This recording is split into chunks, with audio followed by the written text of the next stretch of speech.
Praise the Lord. मकाबियों का दूसरा ग्रंथ अध्याय 12 पद संख्या 42, सेकंड मकाबीज चैप्टर 12 वर्स 42। इसके बाद उन्होंने ये प्रार्थना किया कि परमेश्वर उनके किए गए अपराध पूर्णतः क्षमा कर दे। यहाँ पर यूदा और उनकी सेना पराजित या वध किए गए लोगों के मृत शरीर को दफनाने के लिए आते हैं। इस्राएल जनता को यात्रा में बहुत बार मुंह खानी पड़ी, पराजय को स्वीकार करना पड़ा। इनमें से पर एक युद्ध में कुछ लोग मर गए।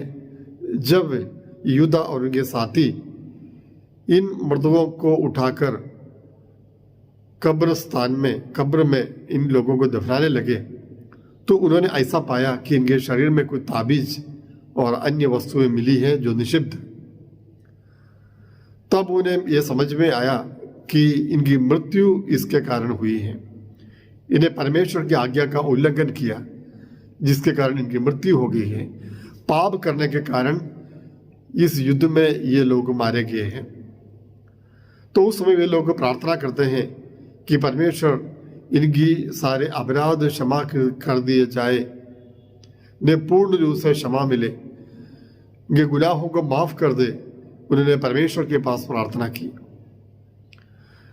हाँ प्यारे भाई और बहनों, मृतकों के लिए प्रार्थना करना, मृत विश्वासियों के लिए प्रार्थना करना हमारा कर्तव्य है, जिसका जिक्र पुराना विधान में इस ग्रंथ में दिया गया है। मर्दों के लिए जो प्रार्थना की जाती है वो प्रार्थना स्वीकारी जाती है। इसलिए हम कलीसिया में मर्दों के लिए विशेष प्रार्थना करते हैं ताकि उनके जीवन में कभी कुछ अपराध हुए हो तो परमेश्वर उनके अपराध क्षमा करे और उन्हें आनंद जीवन में प्रवेश दिला दे। ये प्रार्थना हम करते हैं, कारण हमें पता नहीं कि जब इन लोगों की मृत्यु हुई उस समय उन्हें पश्चाताप करने का अवसर मिला कि नहीं, पापों के प्रति क्षमा मांगने का अवसर मिला कि नहीं, हमें पता नहीं।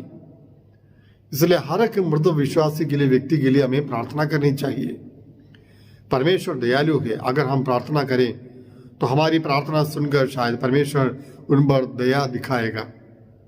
इसलिए कलीसिया सिखाती है कि हमें मर्दों के लिए प्रार्थना करनी चाहिए। हम प्रार्थना करते हुए उनकी मदद कर सकते हैं। मर्द विश्वासी खुद की मदद नहीं कर पाते हैं, लेकिन हम लोग जो जीवित हैं उनके लिए प्रार्थना समर्पण करते हुए, उनके लिए प्रभु के पास क्षमा मांगते हुए हम उनकी मदद कर सकते हैं, उनकी आत्मा की मदद कर सकते हैं ताकि उनकी आत्मा भी मुक्ति पाए। हाँ प्यारे भाई बहनों, हमें ये कार्य करना चाहिए। अगर हम प्रार्थना नहीं करते हैं, आज से हमें शुरू करनी चाहिए। सब मृत विश्वासियों के लिए रोज प्रार्थना करना, अपने परिवार से, अपने बीच में से जितने लोग बुलाए गए हैं उनके लिए प्रार्थना करना हमारा कर्तव्य, जिम्मेदारी है। हम इस जिम्मेदारी को निभाने के लिए हमें प्रयास करना चाहिए। तो मर्दों के लिए प्रार्थना करना, उनके पापों की क्षमा के लिए प्रार्थना करना, इस प्रकार हम उनके लिए प्रार्थना करेंगे, ईश्वर जरूर हमें भी आशीर्वाद देगा। और जब ये लोग स्वर्ग में पहुंच जाएंगे, ये आत्माएं स्वर्ग में पहुंच जाएंगे, प्रभु के दाहिने विराजमान होंगे, वे प्रार्थना द्वारा हमारी भी सहायता कर सकते हैं। ताकि हम उनके लिए प्रार्थना करें, अपने जीवन में कभी कभी उन्हें याद करते हुए उनके लिए प्रार्थना करें, उनके लिए प्रभु से क्षमा मांगे, उनके लिए हम प्रायश्चित करें। आमीन। प्रभु आज के वचन के लिए आपको धन्यवाद प्रभु। हम सब मर्दों को याद करते हुए उनके लिए प्रार्थना करते हैं प्रभु। अगर उन्हें पश्चाताप करने के, वापस आने के लिए अवसर नहीं मिला हो तो प्रभु उन्हें क्षमा कर दीजिए। उनके सारे पापों के लिए हम क्षमा मांगते हैं प्रभु। उन पर दया कीजिए, उन आत्माओं को स्वर्गीय सौभाग्य में, आनंद जीवन में प्रवेश दिलाइए। आमीन। हमारे प्रभु यीशु मसीह की कृपा, पिता ईश्वर का प्रेम और पवित्र आत्मा का संसर्ग आप सबको प्राप्त हो अब, सदा और सर्वदा। आमीन।